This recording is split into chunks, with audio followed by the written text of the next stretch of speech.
Hi, I'm Tracy Bates with Lorna Hennington, and we're the Bates Hennington Real Estate Group. If you haven't already cast your ballot, there are 3 real estate related measures on it that are important to understand. Those measures are Proposition 15, 19, and 21. So we're going to summarize them for you in an effort to just help you interpret them and be aware of their impact. Absolutely. And these are California propositions. So if you're one of our many fans out of state, these don't apply to you, but we do want to let our California family know what's going on. So Proposition 15, it increases funding sources for public schools, community colleges, and local government services by changing the tax assessment of commercial and industrial properties. So it taxes commercial and industrial properties based on their current market value instead of their original purchase price, with annual increases equal to the rate of inflation or 2%, whichever is greater.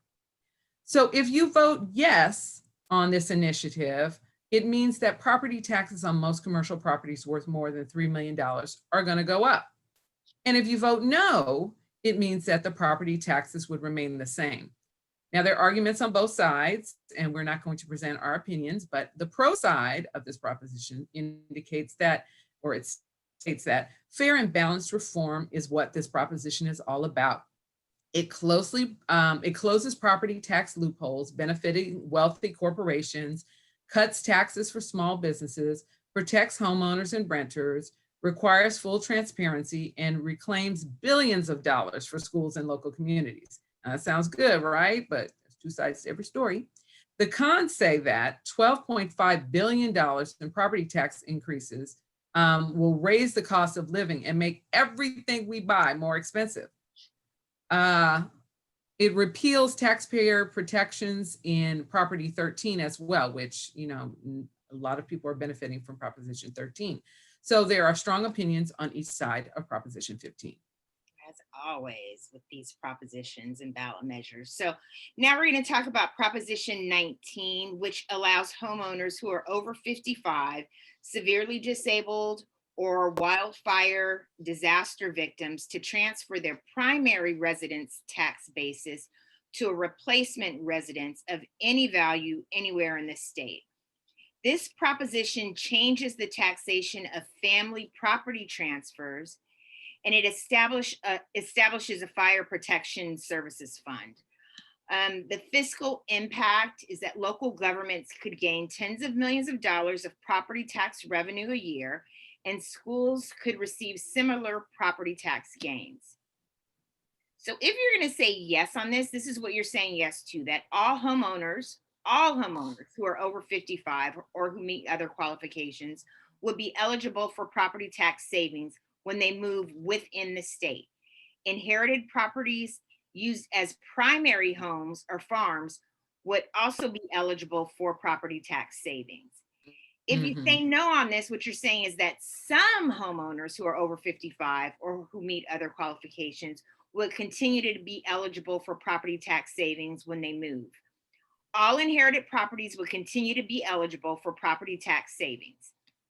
So here we go with the 2 sides of the coin again. The pros: closes unfair tax loopholes used by wealthy out-of-state investors and protects property tax Proposition 13 savings. So we're back to Proposition 13 again.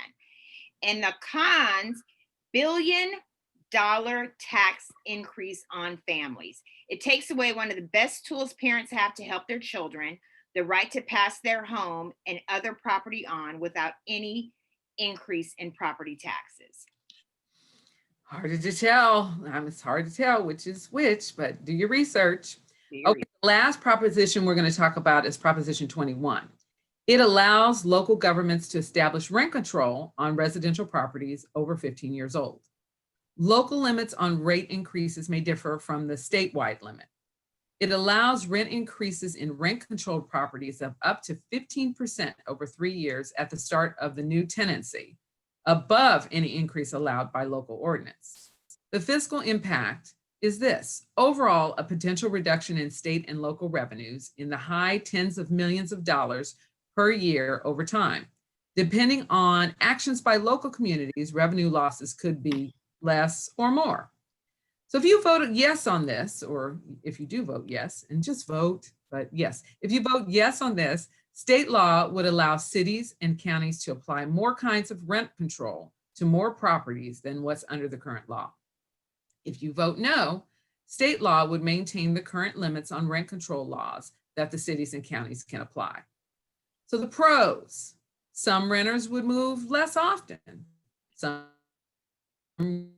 renters would spend less on rent. The cons, though: Proposition 21 will make California's housing crisis worse. It determines the strongest statewide rent control law in the nation, costs jobs, reduces home values, stops new housing from being built, and eliminates homeowners' protections while providing no protections for renters, seniors, veterans, or the disabled. Ooh.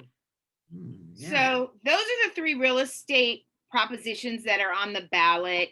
Hopefully this has helped you kind of sort it out somewhat if you haven't already cast your vote. And if you have already cast your vote and you got some new insight, you can pass that on to someone who hasn't. But hopefully that was helpful. We thank you as always for joining us, and we will see you next time. Go vote. Vote, vote. Vote.